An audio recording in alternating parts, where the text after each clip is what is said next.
Tadi kita seksa dia lah. Tadi lah orang-orang macam kita Betul. seksa budak-budak introvert ni. Nyanyi sekarang. Nyanyi.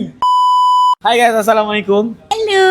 Hari ni kita dekat butik Bulan Bintang Bani. Betul. Bersama dengan pemenang kita yang introvert. Nama apa, asal mana? Nama Muhammad Aiman. Okay. Asal Perlis. Ush, dah 37 lah orang kat Perlis. Aku asyik buat video pemenang hadiah best-best je. Sekali-sekala kita bagilah hadiah yang tak best pula dekat orang. Aiman, tahniah memenangi laptop. Suka hati. Kepada aku mungkin tak best. Kepada Aiman, apa perasaan? Happy lah. Ya ke? Takkan kau tak ada laptop? Ada? Nampak? Asal kau happy? Tak baru bang. Laptop baru boleh main game. Tu pula. Laptop lama tak ada main game bang. Dah lama dah. Abang beli apa bang? Menang laptop ni. Teluk Belanga Shares Green. Beli dekat mana?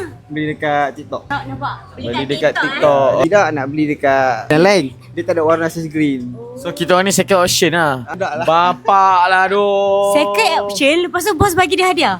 Kau gerak sekarang. Ambil balik mas. Gerak-gerak mas. Sorry yang ambil masa kau. Tapi memang tengah nak beli pun boleh minta. Kau kita tengok brand lain. Lepas tu baru nak beli Bulan Bintang lah. Tak apalah bro, ambil lah Yelah janjian untuk kau beli Bulan Bintang sampai bila-bila. Kalau kau beli brand lain, tak ni rosak. Daripada Perlis ke? Daripada pagi tadi? Daripada Perlis? Datang sini? Ya. Semata? Semata nak ambil. Masa ada. tidur sini. Masya Allah. Dah tidur. Esok? Lagi balik lah. Lagi. Ni balik tu lah. Tak pergi makan dulu. Terima kasih bro.